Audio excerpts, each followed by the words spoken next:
dan bahagia.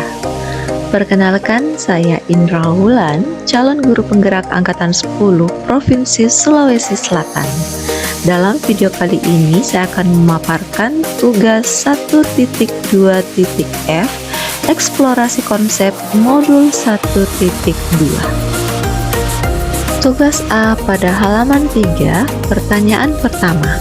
Bagaimana Bapak atau Ibu memahami cara kerja otak, 5 kebutuhan dasar manusia, tahap tumbuh kembang anak, beserta pengaruhnya pada pembentukan kebiasaan dan nilai-nilai hidup manusia? Mengapa demikian?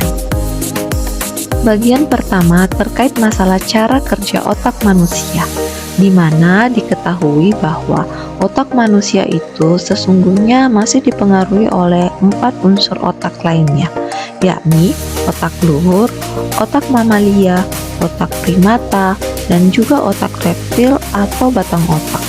Hal inilah yang kemudian menjadikan sistem berpikir pada manusia terbagi menjadi sistem berpikir cepat dan sistem berpikir lambat. Selanjutnya terkait masalah 5 kebutuhan dasar manusia. Dalam hal ini, kebutuhan pertama terkait masalah kebutuhan bertahan hidup. Yang kedua, kebutuhan kasih sayang dan rasa diterima. Hal ini terkait dengan feeling dan perasaan manusia.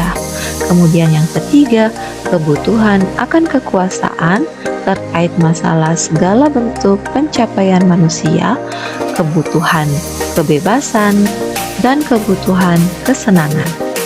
Tahap tumbuh dan kembang anak menurut Ki Hajar Dewantara, yang pertama, wiraga 0 hingga 8 tahun, yaitu masa di mana seorang anak memiliki kecenderungan perkembangan yang berkaitan dengan raga atau tubuhnya, di mana dalam hal ini anak akan mengalami perkembangan dalam indranya.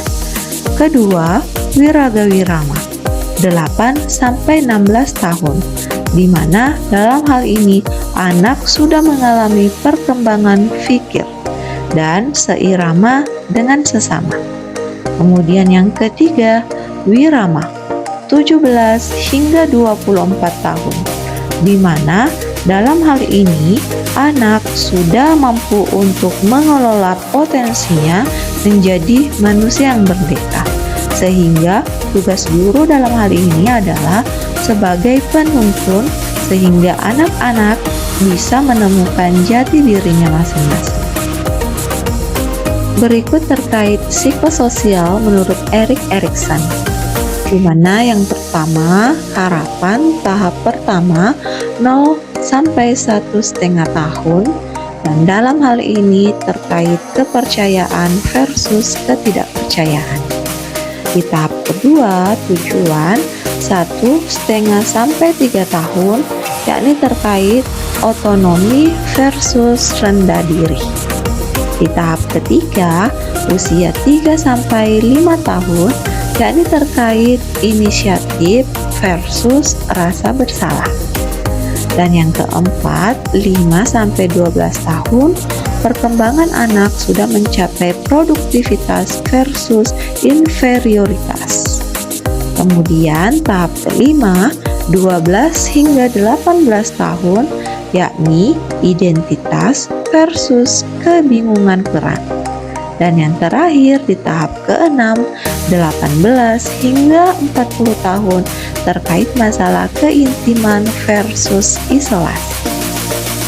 Adapun kesimpulan yang bisa saya ambil dari pertanyaan pertama adalah, apabila anak atau dalam hal ini pendidik mampu memaksimalkan bagaimana cara berpikir otak anak dalam memberikan respon atau suatu hal yang sesuai dengan perkembangan jiwa dan psikososialnya, maka proses perkembangan anak akan membentuk karakter positif sepanjang hidup, serta membuat diri anak menyadari nilai dirinya sebagai manusia, yakni individu, maupun sebagai anggota masyarakat.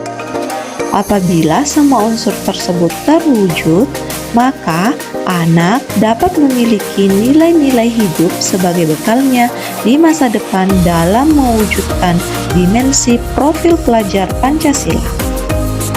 Pertanyaan kedua, menurut Bapak atau Ibu, nilai-nilai apa saja yang perlu dikuatkan sebagai guru penggerak? Mengapa demikian? Menurut saya, nilai-nilai yang perlu dikuatkan dan ditebalkan oleh seorang guru penggerak yang pertama yakni mandiri. Bagaimana seorang guru penggerak mampu mendorong kemampuan dirinya untuk bersifat inovatif. Yang kedua, reflektif. Bagaimana sebagai seorang guru mampu melakukan introspeksi diri agar menjadi lebih baik. Yang ketiga, kolaboratif. Bagaimana seorang guru penggerak mampu menjalin kerjasama dan juga komunikasi yang baik. Nilai selanjutnya adalah inovatif. Bagaimana berpikir kreatif dan memiliki gagasan yang baru. Yang terakhir yakni berpihak pada murid. Seorang guru penggerak harus mampu memfasilitasi tumbuh kembang anak sesuai dengan kodrat dan karakteristiknya masing-masing. Demikian video tugas saya kali ini. Terima kasih. Salam guru penggerak. Tergerak, bergerak, menggerakkan.